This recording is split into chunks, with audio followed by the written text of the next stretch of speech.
AP का एक question और देखते हैं। इसमें कह रहा है कि India is a competitive manufacturing location due to the low cost of manpower and strong technical and engineering capabilities contribution to higher quality production runs. The production of TV sets in a factory increases uniformly by a fixed number every year. It produced 6,000 sets in 6th year and 22,600 in 9th year. देखो ऊपर की कहानी तो समझ में आ गई होगी तुम्हें। मेन जो है वो क्या है, इसका प्रोडक्शन जो है वो कितना है, 16,000 है 6th ईयर में। यानी हम कह सकते हैं कि भैया अगर 6th ईयर में 16,000 है तो हमारे लिए क्या होगा, ये एक तरीके से 6th टर्म होगा एपी का, ठीक है। और 22,600 है 9th ईयर में, यानी हमारे लिए एक तरीके से ये 9th टर्म होगा 22,600, ठीक है भाई। आगे क्या पूछ रहा है, इतनी इन्फॉर्मेशन आपको दे रखी है। अब क्या है, based on the above information answer the following questions. पहला है find the production during the first year. चलो एक करके निकालते हैं। पहली चीज़ ये कि बेटा अगर आपको मालूम है 6th टर्म और 9th टर्म, बहुत सिंपल तरीके से आप दो इक्वेशन बनाएंगे और एपी बना देंगे, एपी मालूम हो जाएगा। तो मैं 6th टर्म की जगह लिख सकता हूँ क्या, a + 5d, जो कि 6 - 1 × d। तो ये कितना दे रखा है, 16,000, ठीक है भाई। 9th टर्म की जगह क्या लिखता हूँ, a + 9 - 1 यानी 8d = 22,600। दोनों इक्वेशन को आप सिंपल तरीके से एलिमिनेशन से सॉल्व कर ले रहे हैं। तो ये कितना आ गया, ये कट गया, -3d माइनस, इसे माइनस करो, 0 0, 6 में से 0 गया 6 और 22, 2 में से 12 में से 6 गया 6, ठीक है। यानी ये आ गया 6600 और ये नेगेटिव का है, ठीक है। तो d कितना आ गया, 3 दूनी 6 और 3 दूनी 6 यानी 2200, ठीक है भाई। ये तो आप भी निकाल लेंगे d। फर्स्ट हम बताएं कितना हो गया, a + 5d, a + 5d, d कितना है 2200 = 16,000। मैंने क्या किया, सिंपल पुट कर दिया फर्स्ट वाले इक्वेशन में। तो यहाँ से क्या आ गया बेटा, a आ गया 16,000 माइनस 22 पंजे कितना होता है, 110, 110 और 2 0 और लगा दो। तो 16,000 माइनस 11,000 मतलब 5,000, 16 में से 11 गया 5,000। तो ये आ गया फर्स्ट। मेन है आपको एपी मालूम हो गया ना, अब सारी इन्फॉर्मेशन आप निकाल देंगे। इसमें कितने पार्ट हैं, 5 पार्ट हैं। पहला है find the production during the first year, मतलब सिंपल फर्स्ट टर्म पूछ रहा है आपसे, जो कि आपने बता दिया कितना है, 5,000। सेकेंड पार्ट क्या है, देखो इसका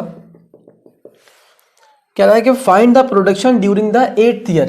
8th ईयर का मतलब हो गया 8वां टर्म पूछ रहा है, यानी a + 7d। बताओ कितना आ गया, a की वैल्यू रख दो 5,000 + 7d कितना दे रखा है, 2200, ठीक है। तो ये आ गया बेटा 5,000 प्लस 7 दूनी 14, 14 का 4 हासिल का 1, 7 दूनी 14 और 1 15, ठीक है। इसको ऐड कर दो, 15,400 + 5,000 यानी 20,400। तो ये कितना आ गया, 8th टर्म है ना, 8वां टर्म है हमारा। उसके बाद थर्ड पार्ट कह रहा है ये कि find the production during the first 3 years.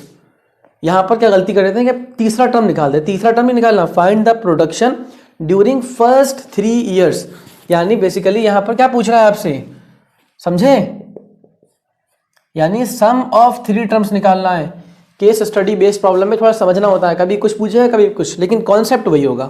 तो यहाँ पर बेसिकली सम ऑफ 3 टर्म्स, पहले दूसरे तीसरे तीनों का वो बताना है क्या, प्रोडक्शन। तो simple n/2 2 × first term, formula आपको याद होगा, प्लस n - 1 यानी 3 - 1 × d कितना है बेटा, 2200। देखो बहुत सिंपल तरीका है, आपको SN का फॉर्मूला रटा होना चाहिए, n/2 ब्रैकेट में 2a + n - 1 × d। तो मैंने सिंपल फॉर्मूला लगा दिया।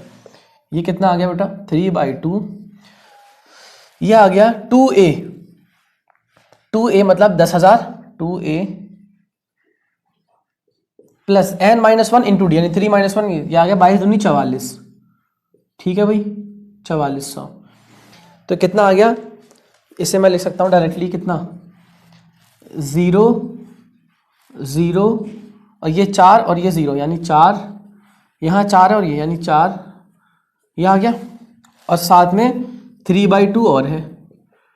तो सिंपल कितना आ गया बताओ, 2 से काट दो, ये आ गया बेटा आपका 2 × 7 = 14, 2 दूनी 4 और 2 0 और लगा दो, ठीक है। अब 7200 को 3 से मल्टीप्लाई करके बताओ कितना हो गया। 7200 इंटू 3, ये आंसर आ गया। ये होगा 3 दूनी 6, 3 सत्ते 21, ठीक है, 21,600, ठीक है। फोर्थ पार्ट है, in which year the production is 29,200। Simple बात है, पूछ रहा है कौन से साल में प्रोडक्शन 29,200 हो जाएगा। तो बताओ, ऐसे क्वेश्चन हमने किए हैं कई बार।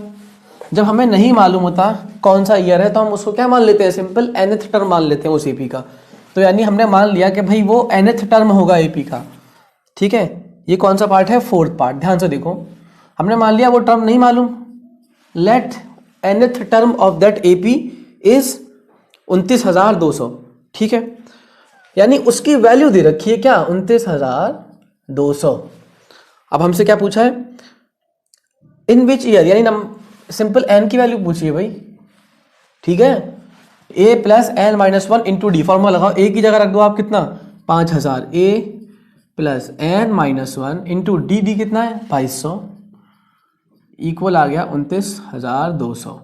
कर लोगे आप, 22,000 माइनस कर दो उधर, ये आ गया n माइनस 1 इंटू 2200, 5,000 माइनस कर दो उधर 29,200 में से। 29,000 में से 5,000 गए, 9 में से 5 गया 4, तो 24,200 बचे, ठीक है भाई। तो n माइनस 1 कितना आ गया, 24,200 डिवाइडेड बाई 2200। सिंपल 11 से काट देना आप, देखो 2 0 तो उड़ गए। 11 दूनी 22, 11 दूनी 22, 11 दूनी 22, 2 1 कम 2, 2 11 22।